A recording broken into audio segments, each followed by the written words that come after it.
Those folks that have experienced trauma and work through it, they're the best teammates. Yeah. They are flat out the best because they've embraced the fragility. They've looked the dragon in the eyes and wrestled it down and become friends with the dragon. So now they go out into the world with the dragon. And it's awesome. They are the best of the best of the best teammates. But the ones that don't do the work, the ones that are still thumping their chest to say, I'm a alpha whatever, don't trust them. Do Mm. not trust them. They haven't done the work to know what they really stand for. Today, we're joined by Dr. Michael Gervais. He's one of the world's top performance psychologists.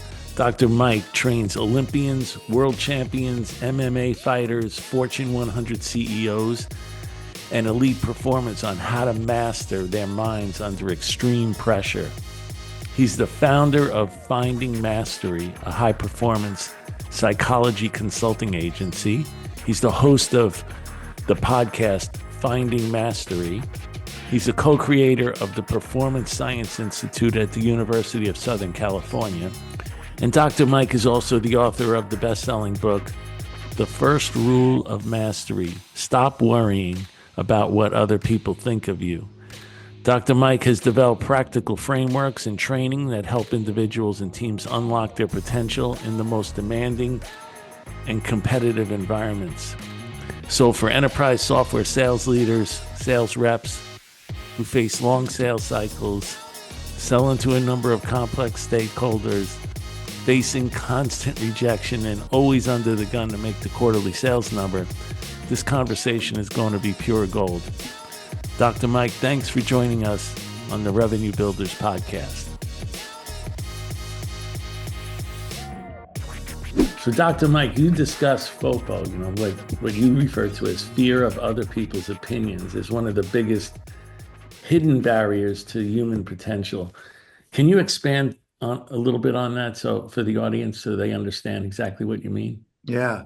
When I talk about FOPO, I'm really talking about an excessive preoccupation with what other people might be thinking of us. The word might is important.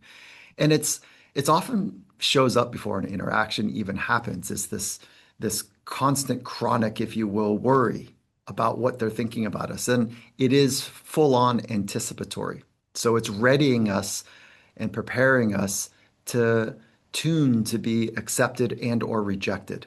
And it's a mental loop that starts happening before we even enter a room, before we make a call, before we ask a question. This is not about not caring about what people think. That would be a terrible thing. But this is about not worrying. Stop worrying about what they're thinking about you, because what that does is it touches on one of the first principles in psychology, which is the signal to noise ratio. And the signal, when you are tuned to the signal of you being your very best, you gate out all the noise, all of the chirping from the sidelines, all of the heckling from the crowd, all of the what the supervisors might or might not be saying, what the crowd wants from you and is agitated that you're not giving, but you are absolutely bringing your brilliance forward. And that's the signal. So FOPO is really an excessive worry about what people are thinking about you. And it is biologically based. We are primed and tuned to make sure that we are searching for approval and avoiding rejection. And that is something that was built 200, 300,000 years ago. And it is no longer serving the same purpose now, but we're operating under the same biological mandate. And when you say that, it really what you're talking about is we were running around in packs and tribes. And if you got bounced out of the tribe, you just like the animal kingdom, if you get bounced out of the tribe, you don't survive. So I think that's fascinating. I've heard you talk about that before in some of your stuff. On this signal to ratio, could you just help me with the brain science? Because I'm hugely into this, and being a former football player, I'm trying to gobble up as much as I can to figure out how much longer my brain's going to last from the smashing that I did. But on the signal to noise ratio, I'm assuming that comes from a couple different parts of the brain, like the prefrontal cortex or the executive function, and then the feeling one. We've talked about it before in our podcast. if there's any level setting that you could help us with on how the focusing of something helps engage certain part of the brain and turn off other parts of the brain. You're the Dr. G, so you help me with that.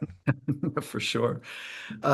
Okay, so let's keep it in context of FOPO, fear of people's Yeah. opinions, is, and I'll be succinct with it, that there's a biological experience that's happening in all of our brains, which is safety and approval are commingling together, meaning that if I am approved by others, then I'm pulled to the center of the pack. That is safety. If I am rejected, or if I am ridiculed or made fun of and I'm pushed to the end or edge of the pack, that's where the predators pick off the weak. And if I'm pushed all the way out, to your point earlier, the wild is just too wild to try to survive alone. And so we are tuned to be able to desire to be accepted by other people. And unless we confront that, we have a real problem. We are constantly whipped around by what they might be thinking about us. And we never bring our best forward because we're trying to bring what they will like of us forward. That's the center of the crisis that Mm. we observed when we did this research. Now, when it gets to the brain performance pieces, there's a center in the brain called the default mode network. And the default mode network, we're still studying it. We're still trying to understand exactly what's happening in this region of the brain. And best we understand right now is that the default mode network is this mechanism that is constantly checking to see if you're okay. So when the default mode network is active, it's basically saying, does Cap think I'm okay? Does Mac think I'm okay? Am I okay? Does John really think I'm okay? Wait, what Mm. did he just say? Wait, how did he tilt his head? Oh, wait, okay, is the room safe? Am I safe? Is this okay? So it's constantly checking to see if you're okay. And it is And that basically, goes in the background. That's not an active, that's just running. that's always running. Yes. Okay, now how do you quiet that down? Because that I think is kind of the captain seat of FOPO. I also think, and I'm not alone in this, that it is the captain seat for suffering. Mm. Yeah, because you're constantly tuning to yourself rather than tuning to the world around you. Now, there's times to tune to yourself and there's times to tune to the world around you. But if you're chronically stuck just trying to figure out if you're okay, it's a very low form of living, right? It's just a survival-based mechanism. So how do you quiet the default mode network? One way to do it is deep focus. So if you are hanging on the side of a cliff and you are digging your nails into the side of the cliff, the mechanism of like, am I okay, only needs to be asked once. No. And then you need to go into action mode, right? I got to get my feet dug in. I got to figure out the next handhold. Okay, I got to relax. I got to breathe. I got to get my wits about me, take the next move, yell, whatever it might be. And so if the entire time you're like, oh my God, I'm not okay. This is bad. Wow, what are people going to think of me if I fall? This is terrible. That whole mechanism that's taking place doesn't allow you to make the next best move. So how do you quiet the default mode network? Deep focus. What are the practices for deep focus? Well, putting yourself in high risk situations, certainly. Not necessarily recommended if you're not skilled, but this is one of the reasons that we love sport because we're looking for that edge of where our skill is not quite developed, but we know if we could just put it together right on the edge, we get these awesome unlocks, these beautiful moments for ourselves. But if we don't have the skill and the risk is too great, that's where injury takes place, mistakes happen, all that other stuff. The other place is meditation. So we got a risk focus and a meditation focus. Those are the two ways that require a full-on investment in focus. And when you do that, you quiet the default mode network. You are no longer self-checking, am I okay? You are tuning into the signal rather than all the noise of survival. And it's almost like there's only so much energy in the brain, right? And when you quiet one, you take resources from that and you put it into the thinking brain. I call it the thinking brain, but I know that's not the technical point. But Yeah. and I love what you're saying. There's so many different scenarios that I'm thinking about. Like one time, my wife, who was a psychology major, and I was back crap crazy, with something. And she actually walked me outside. It's almost a little embarrassing. Had me take off my shoes and stand on the grass. And I, at first, was, adamantly against going outside and not dealing with the FOPO that was happening. And it was just an amazing thing. And it was this, I think people call it grounding, Dr. G, but Mhm. something that got me off the focus of what was going on in my brain and got me connected to the ground, actually. That is, I don't know, we've been walking on Mother Nature for, eons. And the science there is actually, call it fringy. It's right on the fringe. I Mm. like it. I use it. I am a proponent of it. But just for your listener and audience, the science is not well formed there, but there's enough science where I feel comfortable that I would recommend it as well. So your wife is right on the path there. And yeah, there's something about being in Mother Nature that just kind of quiets us down.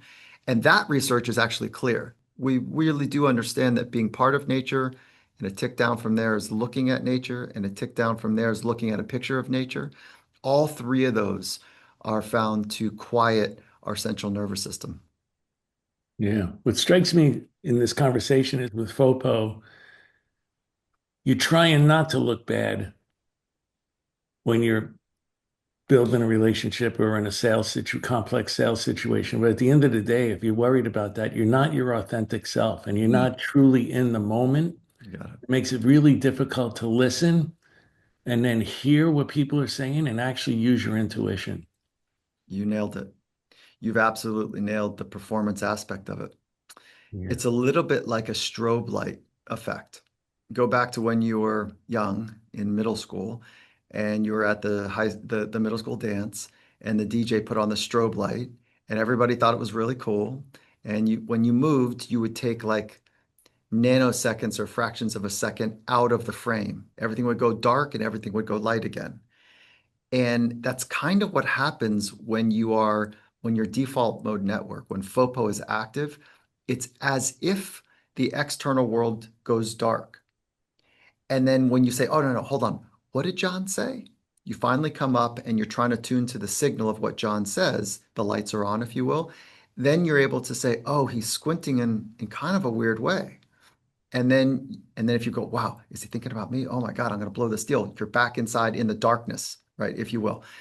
If you were able to not do as much self-referencing, if FOPO, you had a handle on FOPO, the fear of what they're thinking, you could attune all of your attention to what's happening in the environments around you. And that gives you the chance to eloquently adjust. That gives you a chance to bring your best to solve the problem or the opportunity that's in front of you. And no, nobody does the extraordinary alone. We need each other by definition. That's kind of how this ecosystem of humanity works.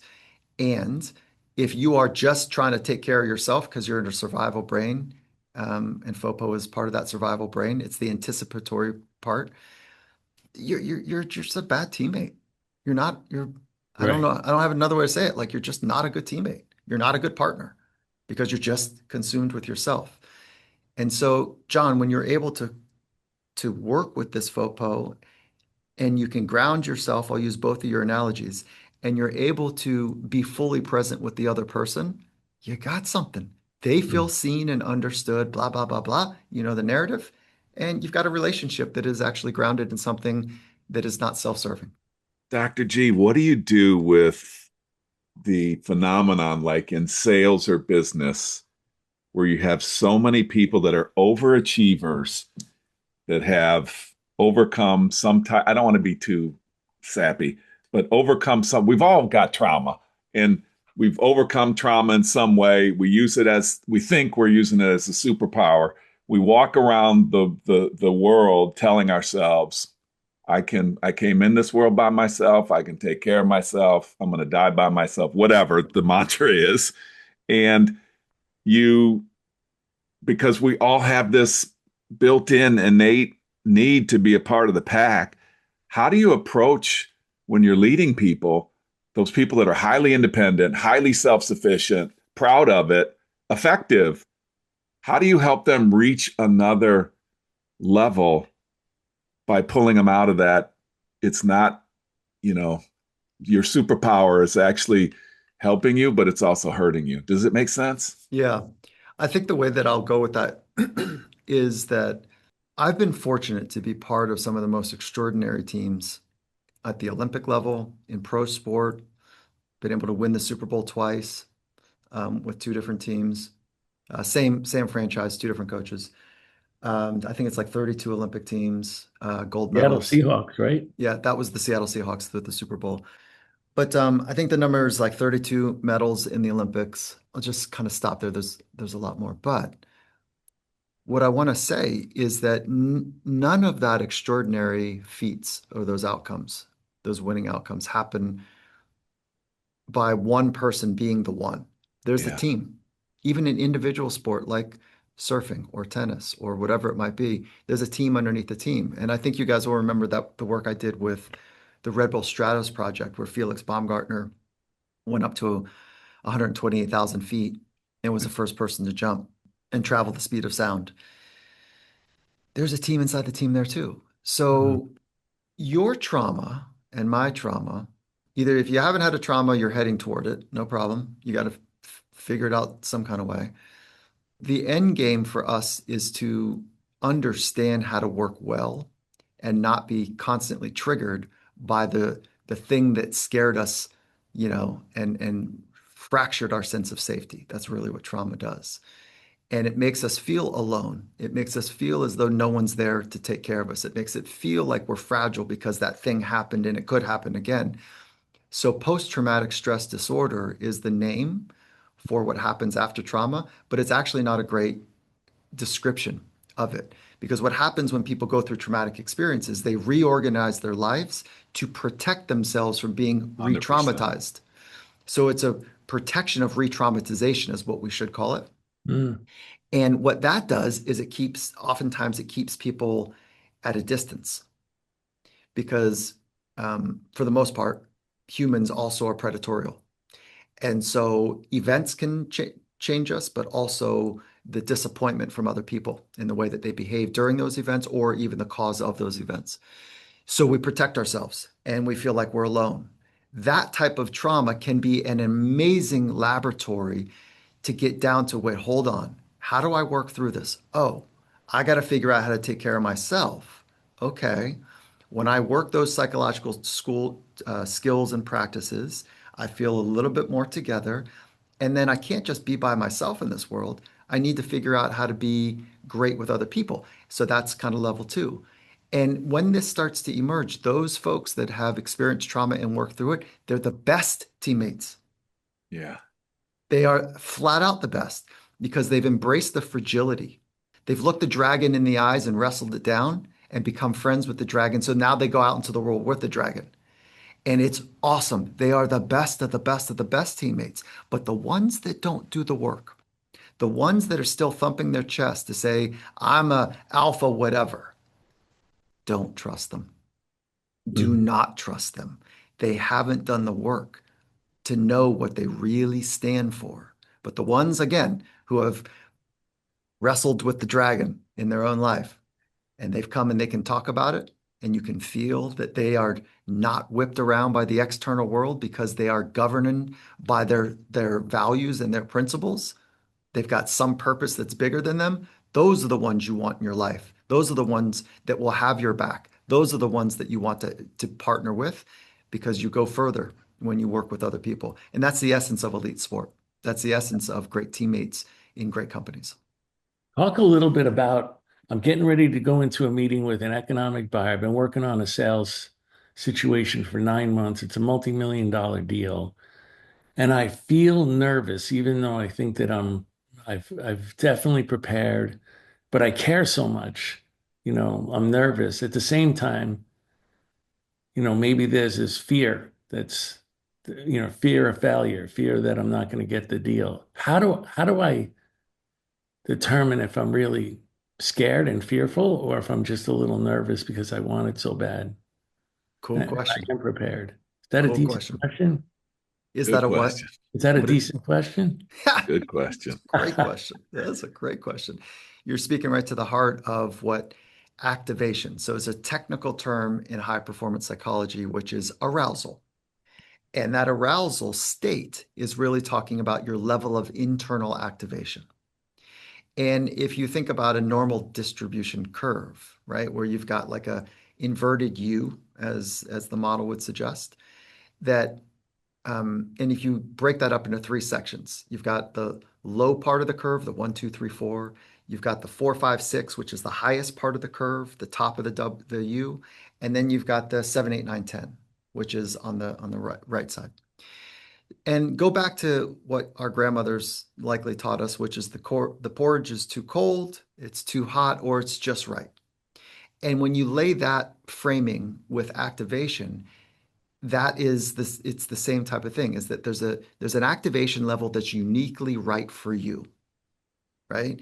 And if you're too high on that activation, maybe you got a little tremor, maybe you've got a little cotton mouth, your breathing's changed, maybe you're racing up in your mind about distractions and what ifs. That's like a 7, 8, 9, 10. You can do fine at a 7, but you're not in that kind of strike zone where the porridge is just right, where your body's switched on, you're in that 4, 5, 6 mode, where you've got an activation, but you're harnessing it. You've got butterflies, but they're working in formation. You've got that energy, but you're able to capture it and drive it with the right type of calm intensity. And then again, on the lower part of the scale is like you're yawning, you're bored, you're just kind of lame, if you will, from an activation level. So how do you discern if it's nervousness or it is Total what's the word? fear. Danger. Yeah. Yeah, So danger, fear. so one way is like, what's my number? Man, this feels like an 8. Okay. Oh, well, this is like a 4. This is like a 6. I'm in the sweet spot, 4, 5, 6. I'm in the sweet spot. I just want to back it down a little and I'm pretty good. Well, I need the skill to know how to back it down. So the skill of being calm comes from one place and one place only, which is breathing. So when you breathe, you back down your activation level. Hmm. But to know, you first must be aware of where you are and to know, how do I calibrate? Is this an 8 or is this a 4? Is this a Yeah. 7? And then you need the psychological skills to be able to bring it up with intensity or back it down with intensity. And so it's awareness is always kind of first, and then breathing is the big lever to back it down. By the way, on the world stage, I don't know any athletes that need to bring it up. And when they start talking about like I need to bring it up, like that they're all kind of on their way out. Like there's other stuff happening. But for Yeah. the most part, it's about bringing it back down. And then the third lever, mental skill, is self-talk. So awareness, breathing, and self-talk. Hmm. Working with yourself to back yourself, to coach yourself. Yeah. And you put those three skills together, and that's kind of like the most powerful dynamic skills you can use. Now, Yeah. last part on this, John, is that Yeah. if you are about to go on stage or into a boardroom or you're going to make a pitch to an exco, and you're like, oh, I remember I'm supposed to do those things. I'm supposed to be aware and breathe and self-talk. And you're hoping while you're waiting in the lobby that you're going to get those things right. That's not how it works. Right. You need, just like elite athletes front load their physical training, they front load their technical training, they also front load their mental training in modern athletes so that when they get tested, they've got real skills that they can play with. So we're in the gym, we're in the mental gym, meditation, breathing, self-talk stuff, mental imagery, and then we're also doing technical stuff on the field. Yeah. And that's what I would suggest is happening for the avant-garde enterprise companies. Big sport is about 10 to 15 years ahead of big business when it comes to Yeah. investing in the performance attributes of their people. Because in big sport, the only asset is the person. And again, like, I don't know, 20 years ago in big sport, they're like, psychology, get out of here. That's for the weak. Right. Now that's changed. Yes. That's totally changed. But big business is about 10 to 15 years behind. And that's why I'll give a plug for my business here really quickly, is that we're so fortunate to work with senior leadership at Microsoft and, Salesforce and companies like that to help them train their minds to be their very best and then to cascade that throughout their organization. The same way we work with athletes on mental skills training, they're investing in their people in that same way. We just got back from London working with WPP, who's just having a real shocker, in where they are in the industry. And you can feel there's a swell happening because they're investing in their people for their psychological skills to be world class. Those are the companies that I like to pay attention to. Yeah. We're talking with Dr. Michael Gervais, whose book, The First Rule of Mastery, Stop Worrying About What People Think of You. And in the book, you refer to what you just did, where elite performers, they train three things. You said, the body, the craft, in our case, selling skills, That's right. and the mind. And while you were talking about that, the times when I have been, maybe this is a cliche, been in the zone, and I just felt like I got this. And even when it was not even business and it was sports, and people were like, I was yelling at you. Didn't you hear it? Or didn't you hear what the other people were saying and screaming at you? No, I was like in the zone. I didn't try to get in there. It was like in that moment, I got in there somehow. And I can't really explain how I did that. And maybe it's what you said. I worked really hard on my skills, worked relentlessly on my body, and then I was just so prepared in my mind that I knew I had this. And then for some reason I went into the zone. But I also feel like there were other times when I feel like I was so prepared and I couldn't really get in the zone. It's difficult. Yeah, so I love that we're talking about this because the zone is what athletes call it. Musicians call it being in the pocket. Okay. Scientists call it flow state. And there's lots Yeah. of names for it, but the technical scientific term is called flow state. And Mhm. the reason it earned the name flow state is because the original researcher, this is a mouthful, his name is Dr. Csikszentmihalyi. He interviewed a bunch of people, and they kept describing their very best as a very fluid state. Mm. Mm. What does that mean? It means that my awareness of what was happening and my action of what I was doing were like collapsing on each other, where it was like seamless. I feel like I could just adjust to anything. I was completely fluid with my mind, my body, my craft. It was just all happening, and it was amazing. So flow state is considered the most optimal state a human can be in. Now, what we've also found out is there are ways to enhance the frequency, the amount of time that you can ready yourself to strike into a flow state. Okay, so let me back that up. You can't just say today's the day to go to flow state. But what you can do is do a bunch of very deliberate practices to increase the frequency of you being right on the edge of maybe slipping into flow state. The only way to enter flow state is through deep focus. So if you want to increase the frequency of being in flow state, you must train yourself to deeply focus. Meditation and being on the edge of risk are two great ways to train deep focus because it's a forcing function for you to be right here, right now. So that's one. The second is when you can frame a situation that this is something that could make me versus Yes. this is something that can break me. Hmm. So even if it's risky, but you're like, yeah, but this is where I come alive. So you're embracing the risk. You're saying that stress is the thing that, lights me up, and I am so well prepared on it that you can use that deep focus to kind of grease the grooves, if you will, to slide into flow state. And then you're embracing the high stress. You're finding a moment of deep risk. And then what you're able to do is back yourself with self-talk, which is basically like, this is where I come alive. I'm prepared for this. Let's go. But that can't be BS. It has to be grounded in hard training.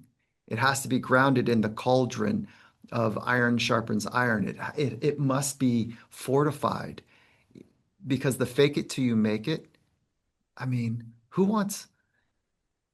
don't Yeah. want a fake watch or a fake handbag for you don't want your surgeon to be Especially faking in it. things like mental health, when they tell you that, it's just like that's like the farthest thing from helpful.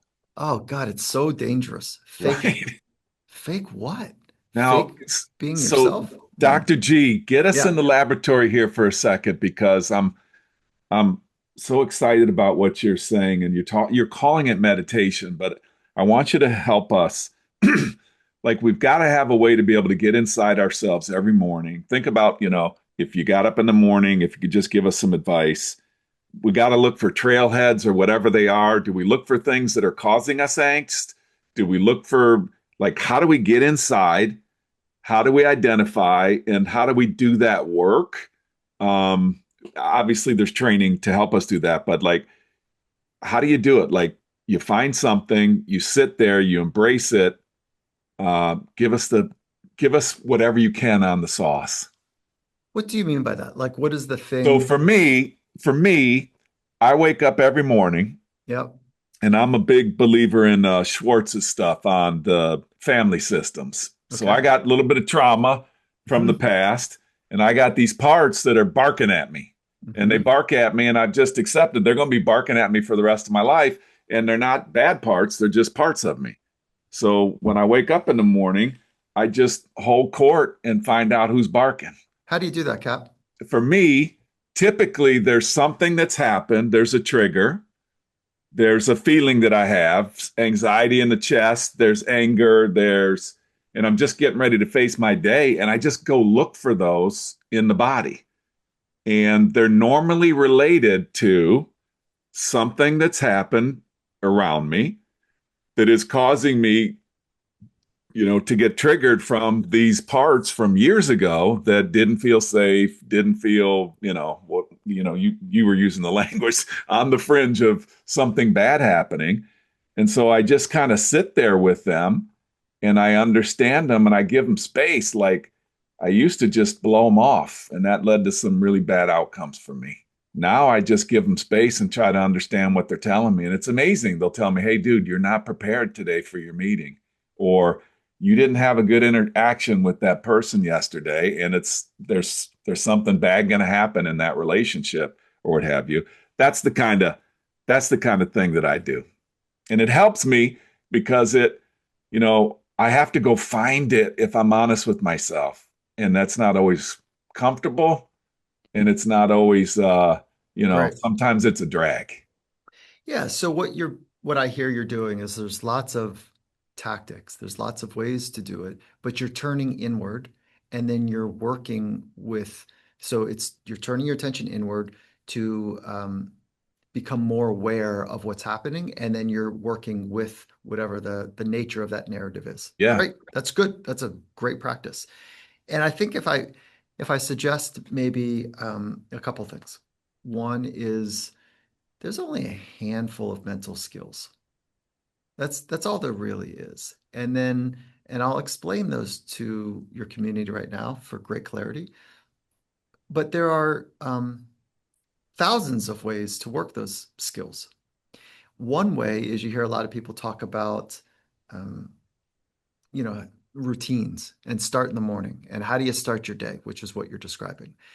And here's the one that I like to do. It's about 90 seconds.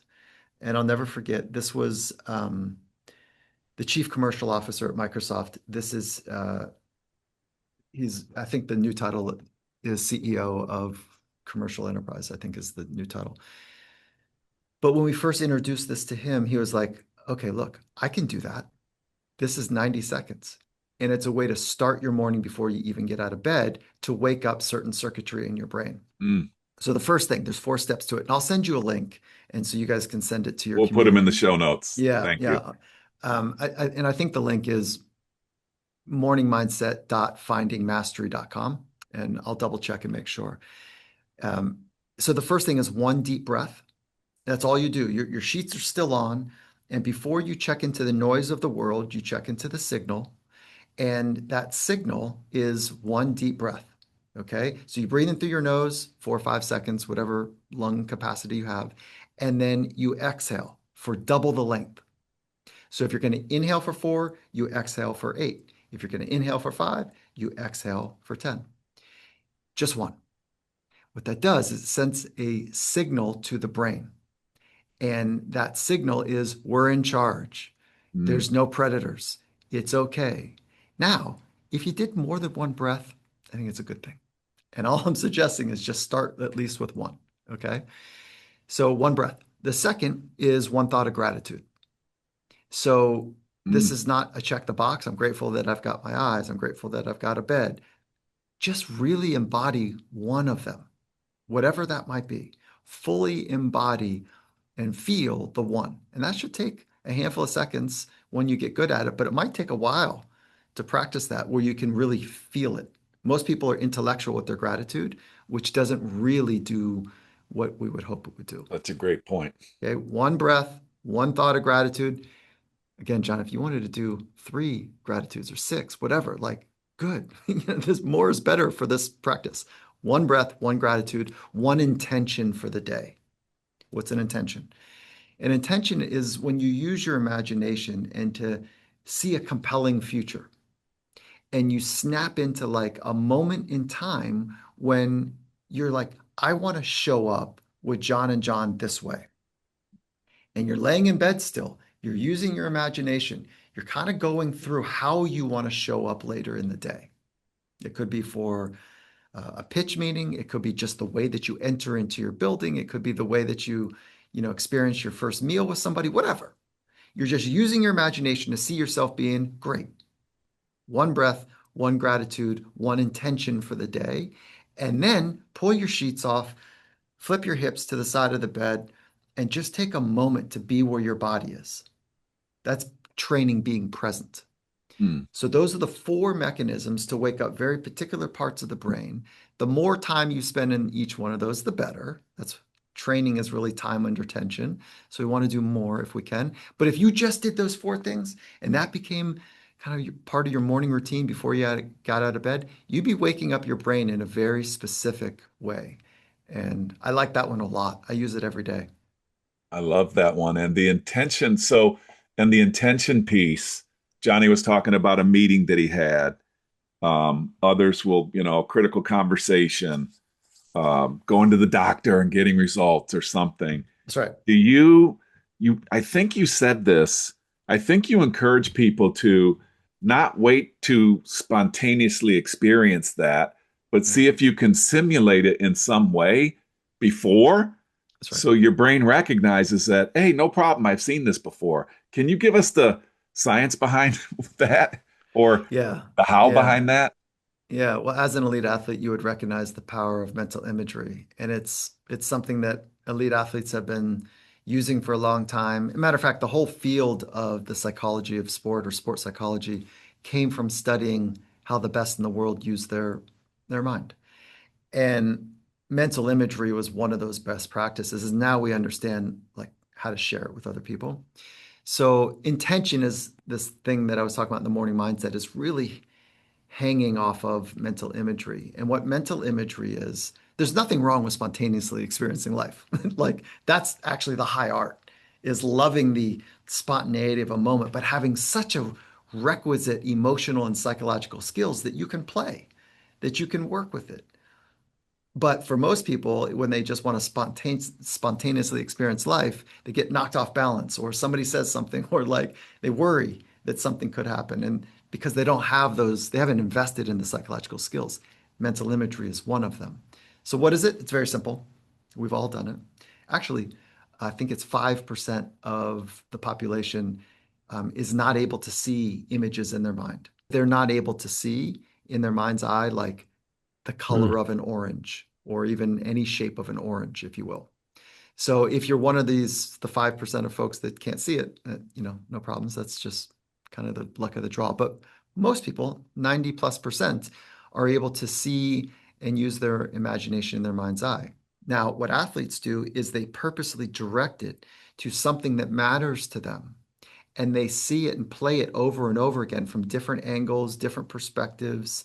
They rewind it, they see it again, they slow it down, they speed it up, they put themselves in multiple scenarios and work it out. Sometimes in compromising situations, like if, I don't know, you're presenting and the deck goes out or something, or somebody says something sideways and you play it out. Or they just see themselves being absolutely like world class at doing the thing they want to do. So mental imagery has been around for a very long time. And most of us in business, we don't slow down to do that. We don't Right. slow down to feel the way that we want to feel in a moment that quote unquote is important. And that is a best practice for elite athletes, and that is available to all of us. Do you also create the space in that mental imagery for things not going well, like seeing what could go wrong? I'm just struck by when you were talking, I was thinking about like those Blue Angels. If you go on YouTube, they sit in a room and all of them they're not talking. They're like, they're moving their bodies because all those planes are, a foot away from each other. And I just find that so fascinating.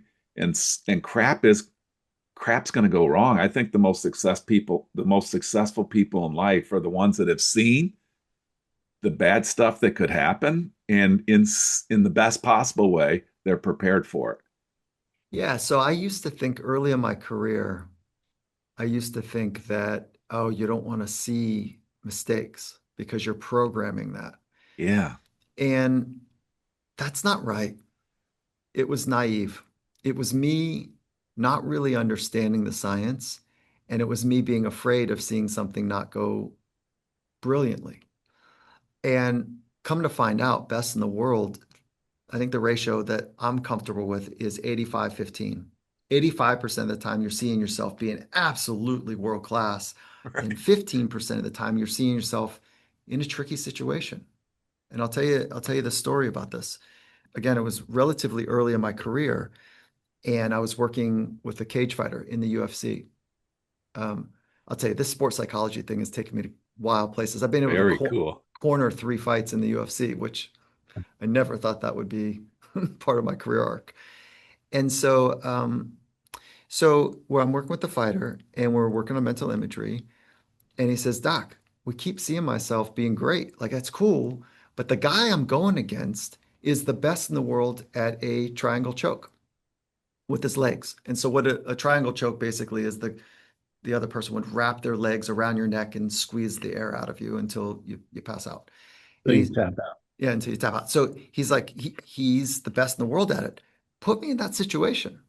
I go, oh, what do you mean? He goes, well, I got to work that out too. I was like, okay.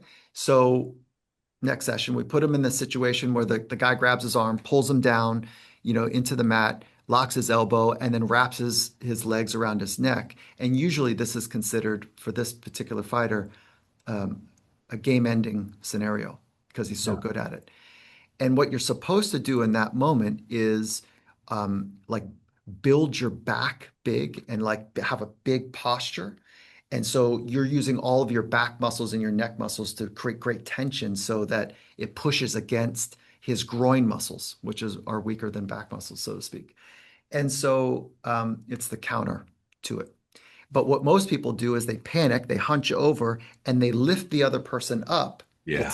and then try to slam them on the ground to break the thing. But that just makes it worse for them.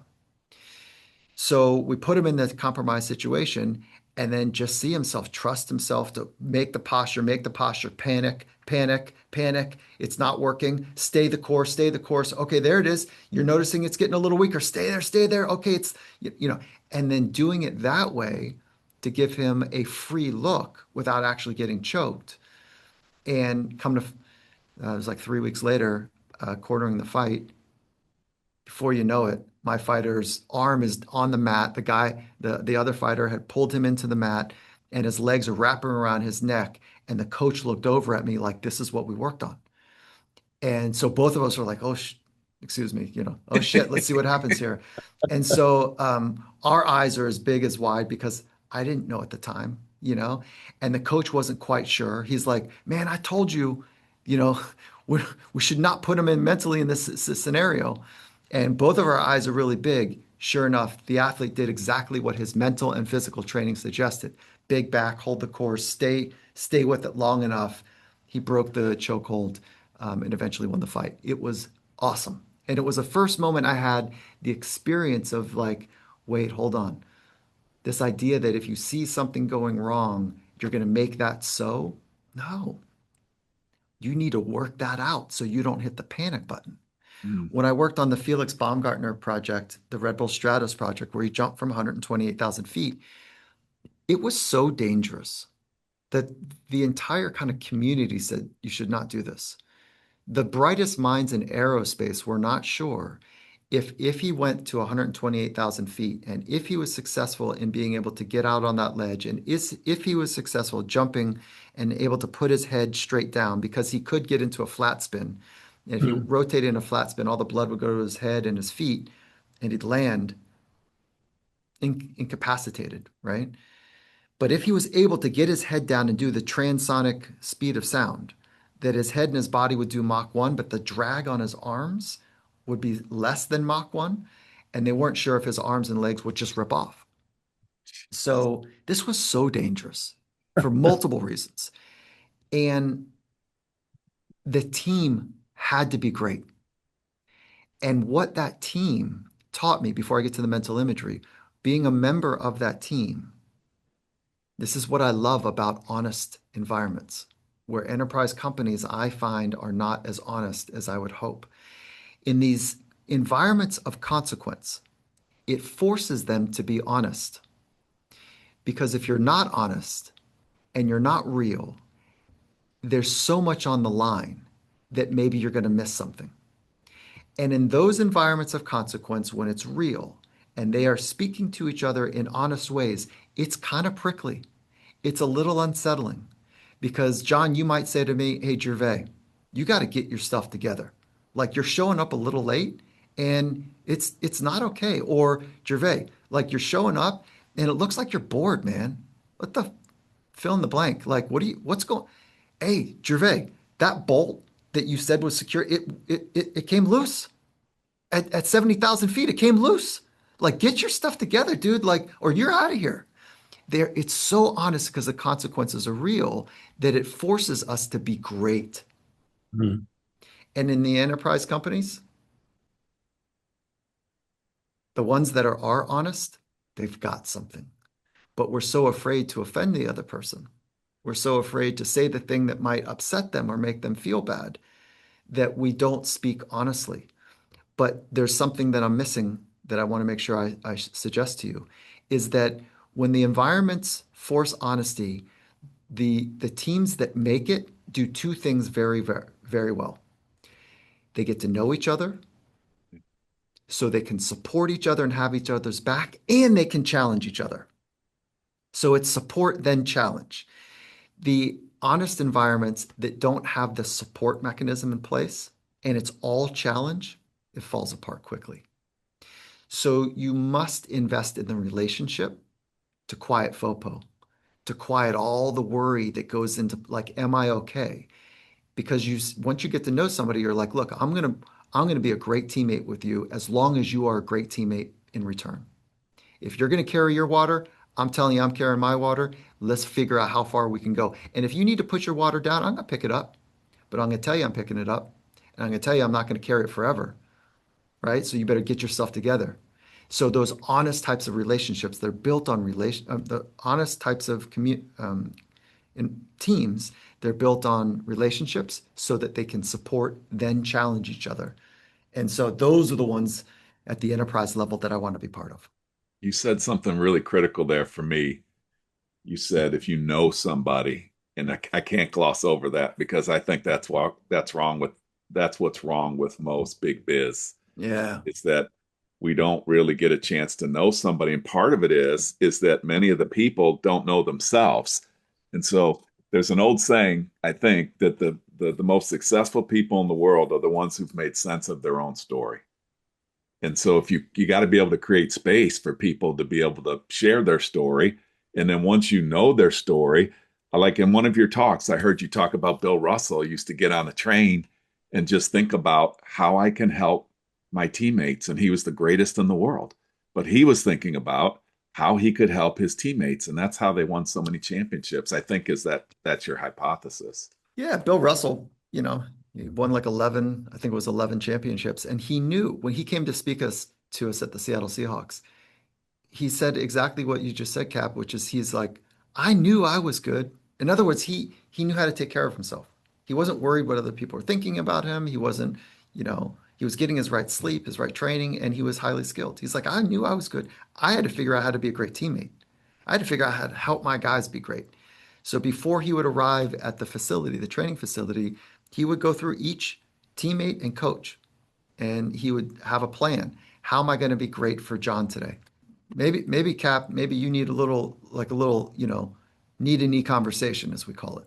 Yeah. Right? We got to sit down and have a knee to knee conversation. Yeah. But maybe John, you and I need to go, like, you need a hug, and I need to ask you about your kids. So he would go through each one. Now, what we do with enterprise companies, I think you guys will love this, is with the exec team, and I'll tell a story. Satya shared this in his book about this process that we did. When we sit down with the exec team, and Satya had, I think, 17 direct reports. Satya Nadella, CEO of Microsoft, and he had 17 direct reports, and we carved out a day to invest in the psychology of excellence. And we got to probably about hour 3. And one of the practices that we do is ask everybody to be very clear about their personal philosophy. Be very clear about their first principles in life and say it in 1 or 2 sentences. That's all you get. But it's a forcing function to say, what do you really, really, really, really, really stand for? What is your personal philosophy? Gandhi had one, Jesus had one, Buddha had one, Confucius had one, Mother Teresa had one, John F. Kennedy had one. Like, what's yours? Okay. And we got to that section, and Satya, he goes, hey, everybody, I want to go first. And he shared his, and he says, he didn't look around the room. And he said, we've got a wildly ambitious opportunity in front of us. We need to know each other. And he looked at me and he said, Mike, I do not care if this takes 6 hours. I want to really understand everybody's philosophy, where they're working from. And I want everybody to understand mine, where I'm coming from, what are the most important first principles, how I am using these first principles to make all the decisions in my life. And I want you to hold me to that standard. And I want to hold you, Amy, and you, Judson. I want to hold you to your first principles and your standards of being your best. We're going to need each other. And so, John, to that level of commitment to do the internal work so that we could become what the culture was hoping to become, which is learn-it-alls, not know-it-alls, and to be great teammates. Everybody wants to be on a great team. What does that mean? And I'm fatigued by, like people saying, I want to have a great team. It's simple. You need to be great teammates. How do you become great teammates? You got to know each other. You care about each other. You support each other, and you challenge each other in an honest way. And as leaders, we need to create that environment to do that internal work and then to stay on it. Because once you do the internal work once, like in sport, like coaches be like, oh, team building, let's go shoot paintballs, or let's go let's go bowling night. And they do it once and like, yeah, that's good team building. That's Right. not that, what is that? And so what we did at the Seattle Seahawks this year is that every Thursday we did what's called a walk and talk. So we gave 2 guys from offense, 3 guys from defense, or some sort of mix like that, and 1 coach. We put them together so that both sides of the ball would know each other. We understand if we want to be a great team, we got to be great teammates. That means we got to know each other. So we carved out every Thursday, we've carved out time for these guys to get together and to answer or explore 4 questions or thought stems. And they would walk around. Sometimes they take off their boots and they'd walk in the grass. Some would go find a spot up in the kitchen and sit down. But it was a walk and talk for them to wrestle with questions like, what's the most difficult thing you've been through? Or what was dinner like when you were growing up? What's the most disappointing gift you've ever had at Christmas? What's the best gift you've ever had at Christmas? Whatever the time of the year was. So to do that in elite sport every Thursday was a wild, ambitious, brilliant commitment that Coach Mike McDonald made as a leader. And I mean, the team won the Super No Bowl. wonder they won the Super Bowl. Holy Yeah. smokes. They had each other's back. No matter what, they had each other's back. They were supporting each other to be their very best every day, and they were challenging each other to be their very best every day. You must have both. And to do that, we've got to know each other. To do that, you've got to know yourself. So all we do at Finding Mastery is we create the mechanism for you to do a self-discovery process, share it with other people, and then train the mental skills to be calm, confident, deeply focused, to trust yourself in high VUCA environments. Amazing. So we had a person on the podcast a couple times. His name is Doug Holliday. He wrote a book called Redefining Success. Cool. And it reminds me a lot about what you said. He gets teammates up and they have to tell their life story. And he said, like, people are attracted not to, people that come across as shiny objects that never did anything wrong. People are attracted to your broken parts. And people that get up and tell their own stories sometimes, they're crying, it's emotional, can barely get the words out. But it really bonds with the other teammates, to your point. If I think you've never experienced anything like me, or maybe you experienced something way more difficult than me, I'm a lot more attracted to working with you and understanding where you're coming from. So it's super powerful what you say. What you're doing is you're adding more depth to that and then repeating it on a weekly basis. So it's truly ingrained in That's why it. guys That's are it. teammates, right? Yeah, So powerful what you thank do. you. Thank you. Thank you, John. Like, we're interested in mastery of self and mastery of craft. Yes. And modern business, I'll tell you one other thing that we're tripping on that sport is good at and business is not good at. But herein lies a great opportunity for business leaders, is in sport, we don't ask the athlete to go meditate or do mental imagery after practice. If it's valuable, we put it inside the rhythm of business. And so in business, when are you supposed to meditate? Hands down, we know meditation is a first-rate, training. When are you supposed to do mental imagery? In between your meetings? Mm. No one's scheduling that because there's not a system. There's not an operating system to put the psychological skills inside the rhythm of business, but that's what we're doing in elite sport. So if I cast out, I don't know, 5 to 10 years from now, I think that psychological skill development will be inside the rhythm of business for the most progressive companies that know that the greatest asset is the human. It's not the technology. It's not the code. It's not AI. AI is great. I'm bullish. It's the people that are running AI. It's the way that you are using AI. It's the intellectual and emotional capabilities that sit at the center of the human. Now's the time to invest in those skills because AI is going to do so much more computational stuff than we ever thought imaginable. So the human part, this is the advantage. Wow. Dr. G, I got about 5 more hours of stuff I'd Let's like go. to talk to you Let's about, go. brother. Let's Holy go. smokes, you Well, ripped we're my talking face to off. Dr. Hey, let's. Michael Gervais. He's the founder of Finding Mastery. He's the host of, you have your own podcast, Finding Mastery Podcast. He's a co-creator of the Performance Science Institute at the University of Southern California. And we're talking a lot about his best-selling book, The First Rule of Mastery, Stop Worrying About What People Think of You.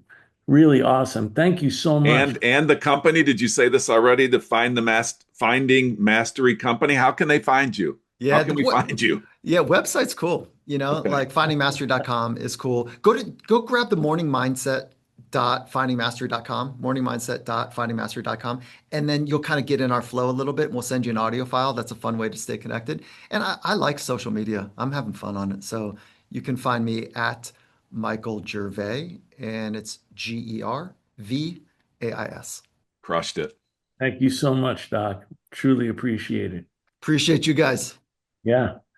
Thanks to Dr. Michael Gervais. Thanks to John Kaplan. And thanks to everyone for listening to another episode of the Revenue Builders Podcast.